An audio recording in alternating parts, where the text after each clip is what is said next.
The Hebrew children. There was a time when God's people were living in a strange land among people who weren't Hebrews. The land was called Babylon, and the king of Babylon was Nebuchadnezzar. There was a Hebrew in the land of Babylon named Daniel. He was a special man of God who served the king as a wise advisor and was the only one in the land who could interpret the king's dreams. The king honored and respected Daniel. In fact, King Nebuchadnezzar loved him so much that he made a golden image of him and demanded that the entire kingdom bow down and worship it. He thought it would be a great honor for Daniel, but instead, it was a great mistake. Inside the kingdom of Babylon, there lived 3 faithful Hebrews named Shadrach, Meshach, and Abednego. Like Daniel, they served the true and living God and knew they should not worship any idol, even if it was of a good friend and godly man like Daniel. Then the day came. The king ordered the music to be played, meaning that everyone was to fall down and worship the new golden image. The entire kingdom obeyed their king's command, except for the 3 faithful Hebrews. King Nebuchadnezzar had many loyal subjects who just loved to tattle on someone else to try to make themselves look better. It just so happened that some of these tattlers noticed the 3 Hebrews didn't bow to the idol like everyone else did. Of course, they couldn't wait to tell the king what happened. Oh king, you know how you told everyone that when they hear the music they were supposed to bow down to the golden idol you created?" "Yes, I remember that," replied the king.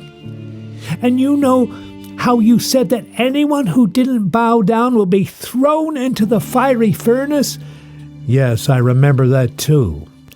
"Well, guess what, king? There were 3 Hebrews who didn't obey your orders. They were Shadrach, Meshach, and Abednego. You have to kill them, king. You said that's what you would do. Everyone knows the king's word is the law, and they broke the law." "Wait a minute. Are you telling me that those Hebrews disobeyed my direct order?" "Bring them to me now," the king commanded. King Nebuchadnezzar was really mad at the 3 brave Hebrews as they stood before him.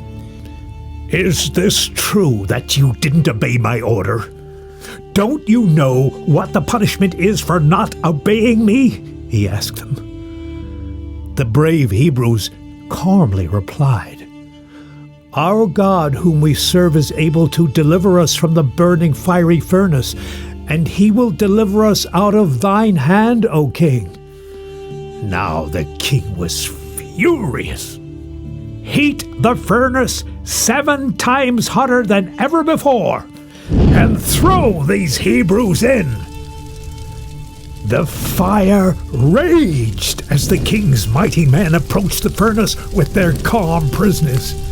The fire was so hot that as the guards threw the Hebrews in, the fire killed the guards. Surely the Hebrews would die instantly, but that's not what happened.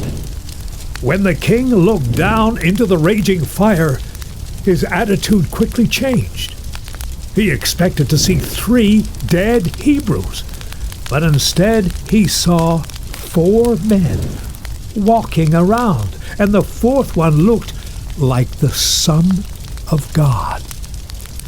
The amazed king ran to the entrance of the furnace and yelled to the Hebrews, "Ye servants of the Most High God, come forth and come hither."